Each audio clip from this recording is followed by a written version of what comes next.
오늘 말씀의 제목은 기독교의 중심축이라는 제목으로 함께 은혜 되실 수 있게 바랍니다. 기독교는 예수님의 오심을 기점으로 새로 시작되었습니다. 예수님의 공생의 시작은 요한이 잡힌 후라는 단어부터 시작하고 있습니다. 기독교를 유지하고 있는 중심축이 과연 무엇인가? 오늘 짧지만 아주 중요한 핵심이 되겠습니다. 제가 만나본 여러 목사님들과 집사님들, 권사님들 많았지만 이 기독교의 중심축에 대해서 이해하는 분들이 많지가 않았어요. 실제로 복음이 뭔지도 모르는 사람이 많았습니다.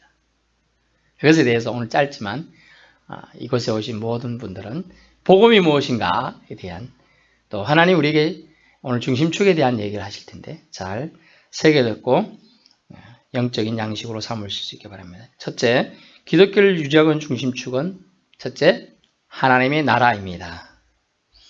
예수님은 맨 먼저 하나님 나라 복음을 전파하셨습니다. 14절 15절 예수께서 갈릴리에 오셔서 하나님의 복음을 전파하여 이르시되 때가 찼고 하나님 나라가 가까이 왔으니 회개하고 복음을 믿으라 하시더라. 아멘. 여기서 복음이 나오죠. 때가 찼다. 이거 때는 우리가 생각하는 크로노스 시간 개념이 아니고 카이로스 개념입니다. 하나님의 때를 말하고 있습니다. 그리고 회개하고 복음을 믿으라 했습니다. 이 조건이라고 볼 수 있죠.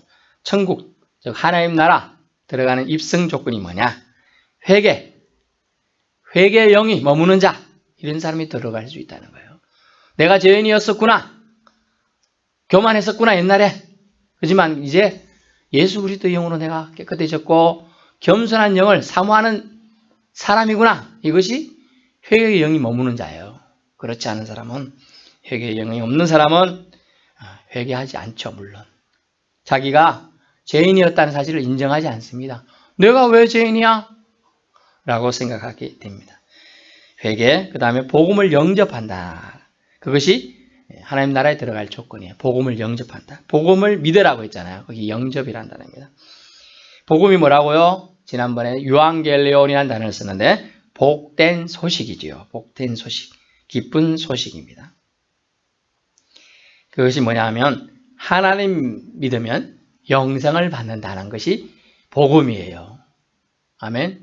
하나님 믿으면 영생을 받는다. 그러면 하나님께서 열어두신 복음이 뭐냐? 그것은 예수님을 믿지 않고는 내게로 올 자가 없다라는 요한복음 14장 6절의 말씀. 내가 곧 길이요 진리요 생명이니 나로 말미암지 않고는 아버지께로 올 자가 없느니라. 아무도 없느니라는 얘기예요. 아무도 없다. 그러므로 하나님의 복음은 예수 그리스도를 믿고 예수 그리스도를 통하여 구원을 받는 거예요.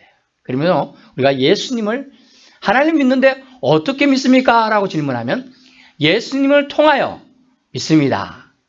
예수님을 통하여 하나님을 믿을 수가 있고 하나님 나라에 들어갈 수가 있다고 얘기해야 합니다. 이 사실을 알고 있고 전하는 것이 우리의 일인데요. 그런데 이 사실을 성도들이 신앙생활을 한다고 하지만 잊어버리죠. 잊어버리는 게 안타깝죠. 하나님을 믿어야 구원받는다는 거 요한복음 1장 12절이 나오는데요. 하나님을 믿어야 구원받는다. 그 하나님을 어떻게 믿느냐? 예수 그리스도를 통하여. 그러면 예수 그리스도에 뭘 믿어야 되는 거죠? 크게 두 가지 사건입니다. 예수님이 이 땅에 인간의 옷을 입고 오셨다는 인카네이션 사건을 믿어야 되고요. 또 하나는 예수님이 저와 여러분의 죄 때문에 십자가에 못 박혀 죽으셨다는 사실을 믿어야 하는 거예요. 이 두 사실을 거절하고 종교를 말하고 기독교를 말한다면 이단인 겁니다. 분명히 아시셔야 돼요. 내가 믿는 하나님은 예수 그리스도를 나를 위하여 이 땅에 보내주셨고 내가 믿는 하나님은 그 예수 그리스도를 심지어 자기 아들인데 죽음에까지 내몰고 십자가라는 극형에 처하면서까지도 우리를 사랑하셔서 죽게 하셨다는 거예요. 그리고 그 하나님께서 예수 그리스도를 부활케 하셨음을 믿으실 수 있기 바랍니다. 아멘. 대단한 겁니다. 이것이 예수 그리스도를 우리에게 보내주신 것이 결국 뭐죠? 하나님의 사랑인 줄 믿습니다. 하나님이 사랑하셔서, 저와 여러분을 사랑하셔서 우리에게 보내주신 거예요. 저와 무슨 상관이 있어요? 아무 상관없어요. 하나님의 사랑, 그 사랑 때문에 예수님을 우리에게 보내신 줄 믿습니다. 그러면 요한복음 17장 2절에는 영생은 곧 유일하신 참 하나님과 그가 보내신 자 예수 그리스도를 아는 것이다 라고 성경에 기록되고 있어요. 영생은 간단해요. 이 세상에 참 하나님을 믿는 것, 그리고 그가 보내신 자 예수 그리스도를 아는 것이 영생이에요. 알면서 믿음이 생기거든요. 알면서. 그래서 예수님을 이 땅에 보내신 그 하나님의 사랑, 결국은 복음은 뭡니까? 하나님의 우리를 향한 사랑이다. 제가 CCC라는 선교단체에 조금 그래서 훈련을 조금 받았던 적이 있습니다. 첫 번째 원리, 거기에 보면 사형리를 소개하고 있는데, 4가지 원리 중에 첫째 원리가 뭐냐면 하나님은 당신을 사랑하십니다, 이거예요. 제1 원리가 이 하나님은 당신을 향한 놀라운 계획을 가지고 있습니다 라는 거예요. 오늘날 유명하신 목사님이 미국에서 있었던 실제 사건입니다. 설교를 수많은 사람 앞에 하고 있었습니다. 한 청년이 앞에 앉아 있었습니다. 그 목사님에 대해서 가르치면 아주 기분 나빠하는 사람이에요. 그래서 그는 마지막 그의 설교를 들으면서 기분 나빠하는 말 한마디만 있으면 그를 죽이리라 하고 폭탄을 가지고 예배에 참석했습니다. 안 놀라시는 거예요? 폭탄을 가지고 왔다니까요. 수류탄 같은 거예요. 한 요 정도 있었습니다. 던지면 이제 여기 광단 빡 죽을 수 있잖아요. 자기는 빨리 엎드리면 살 수 있으니까. 딱 그러고 있는데 오늘 갑자기 성 목사님 딱 쳐내면, 청년이여, 하나님이 당신을 향한 놀라운 계획을 준비하고 있습니다. 눈이 아이 콘택트가 딱 된 거야. 던지려고 마음 먹고 있는데 못하고 있는 거예요. 근데 그 말씀이 꽂힌 거예요. 그 청년이 그날 회심을 한 겁니다. D.L. 무디 목사님이 있던 그 당시 그 교회에 참석했던 청년의 실제 간증인 거예요. 그래 그 청년이 변하고 그 목사님도 살고 그 주위 사람 다 살게 된 거죠. 하나님이 그 청년을 주목하고 있다는 단어 한마디, 하나님이 당신을 향한 놀라운 계획을 가지고 있습니다, 저와 여러분을 향한 놀라운 계획을 가지고 있습니다, 그 얘기를 항매 무너지는 거예요. 내가 소외되었구나, 나 다른 사람이 나를 손가락질하고 이렇게 생각하고 있었는데 하나님이 당신을 향한 계획을 갖고 있다, 하나님이 당신을 주목하고 있다, 그 한마디에 심령이 치유가 일어난 거예요. 회복이 일어나는 거예요. 내가 저 말만 듣고 그냥 끝나기만 하면 다 죽여버리겠다 이가고 하고 기도할 때 던지리라 이러고 하고 있었는데, 놀라운 하나님의 그 섭리가 있죠. 그렇습니다. 하나님의 복음은 살리는 데 있는 거예요. 저와 여러분을 살리는 것이, 살리기 위해서 사랑의 결정체인 성자 하나님 예수 그리스도를 이 땅에 보내주신 것입니다.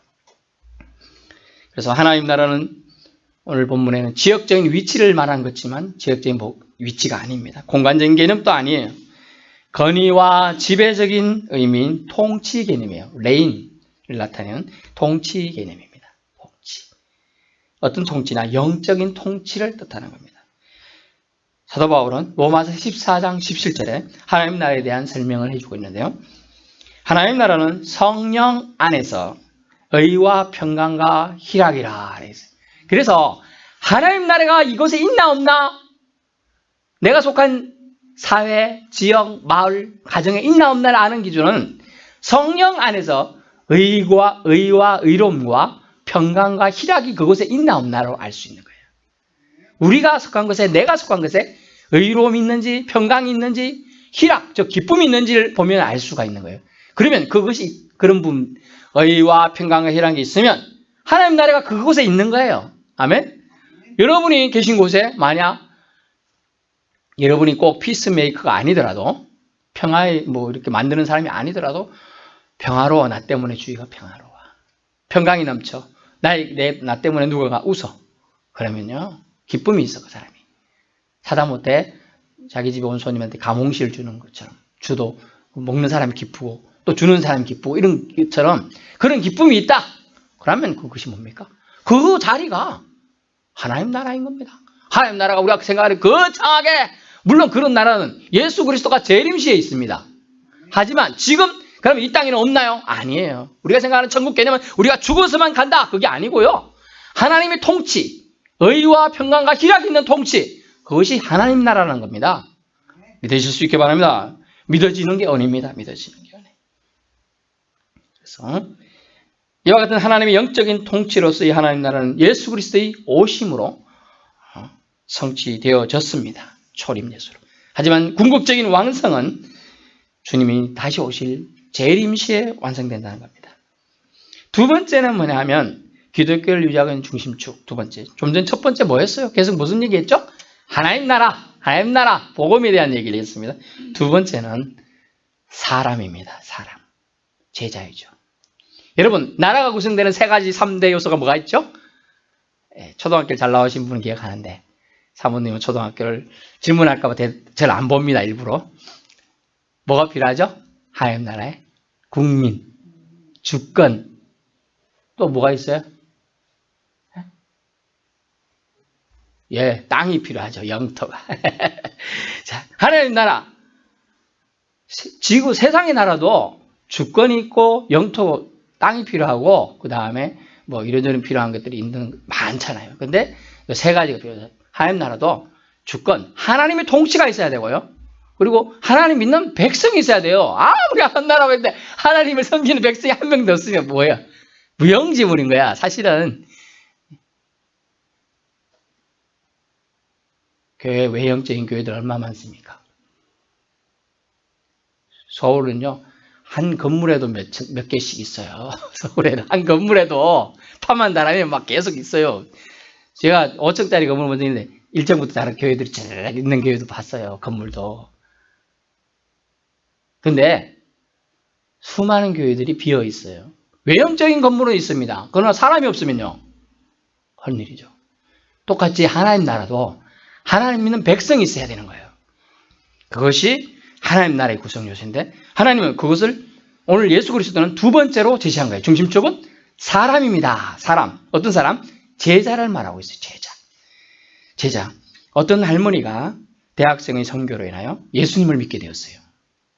근데 그 할머니는 안타깝게도 글을 모릅니다. 그래서 사형리를 읽어주려는데 사형리나 이렇게 전도지를 통해서 전도하려는데 할머니가 읽어보세요 했더니 나 몰라 이렇게 말했어요. 그래서 그럼 제가 읽어드릴게 할머니 이러고 이제 읽어드립니다. 하나님은 당신을 할머니를 사랑하시며 할머니를 위한 놀라운 계획을 가지고 계십니다. 그래? 이렇게 됐어요.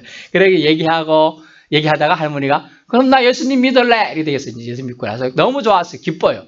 그러다 보니까 나 이 기쁜 거 어떻게 전하지 고민했어요. 그걸 기도했어요. 새벽마다 하나님 제가 예수님을 믿게 해주시고 감사합니다. 근데 제가 믿은 예수님을 전하고 싶은데 전할 방법이 없어요. 저는 그를 몰라요. 이랬더니 하나님이 지혜를 번떡 주셨는데 뭐냐?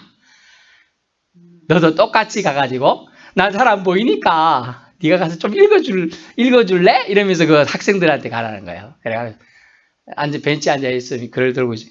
어떤 학생이 지나가면 이봐 학생 내가 이 글을 몰라서 그런데 이게 무슨 글씨인지 좀 읽어줄래? 이러더라는 거예요. 그러면 할머니 웬만하면 요즘 대학생들 착하잖아요. 그래 벤치 앉아가지고 이게 사형리라는 거네요. 제가 읽어드릴게요. 저기 그 할머니 글을 모르니까 읽어줘요. 그래서 읽다가 그 학생 읽다가 예수를 믿는 거예요. 읽다가 그렇게 전도한 할머니 제자들이 100여 명이 넘는다는 거예요. 100여 명이.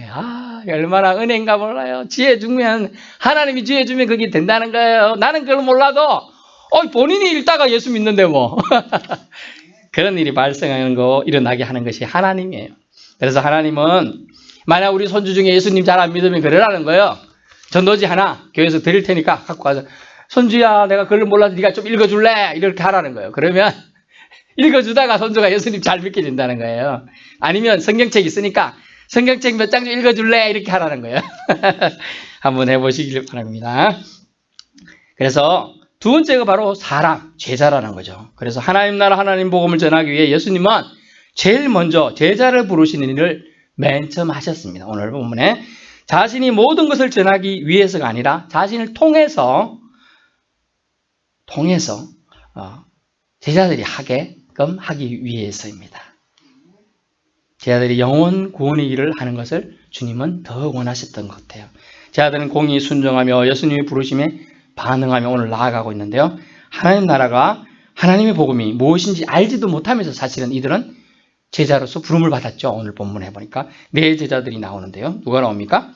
시몬, 형제 안드레 나오죠. 16절에.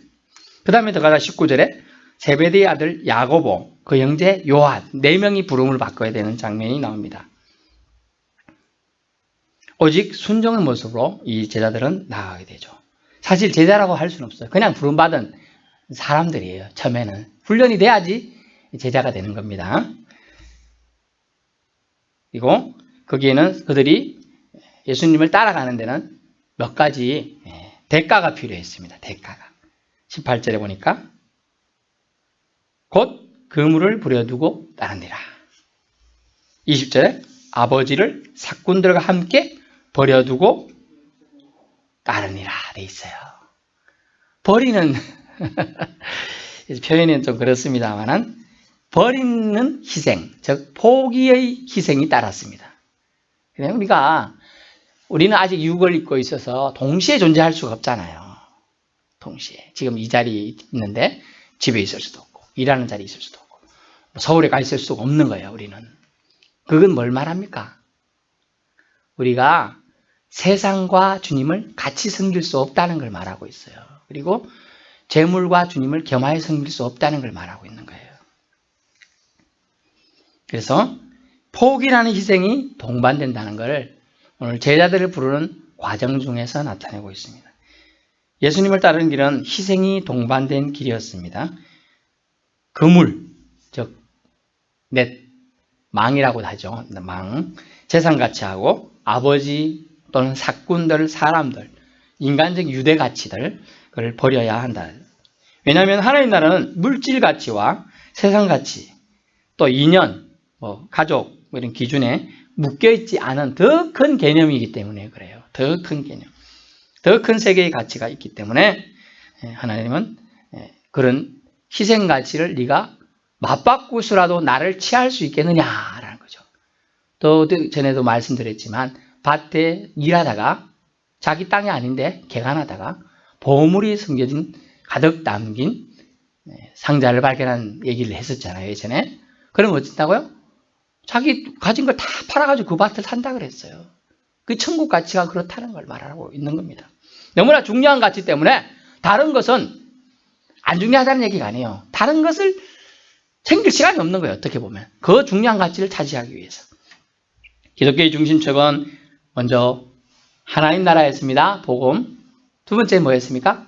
사람, 제자입니다. 영혼이 중요한 거예요. 영혼이 중요해요. 그래서 사람을 존중히 여기지 않는 오전에 말씀이지만 니느웨 백성들이 존중이 않는 백성이었지만 그들을 다 멸망하려고 했지만 그래도 생명가치가 하나님께 있어서 용서라는 아주 아름다운 하나님이 사용하신 사랑의 용서가 있었음을 알 수가 있는 것이죠.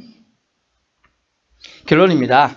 기독교는 하나님 나라와 하나님 나라의 존재, 즉 통치를 믿는 자들이 회개의 영을 품고서 복음을 받아들이고 신앙을 지키는 데 있어요. 그것이 바로 하나님 나라의 결정판이죠. 중심축은 하나님 나라에 있습니다. 하나님 나라를 전파하고 누릴 영혼들, 즉 사람에게 있는 것이죠. 결국 하나님 나라에 하나님의 통치와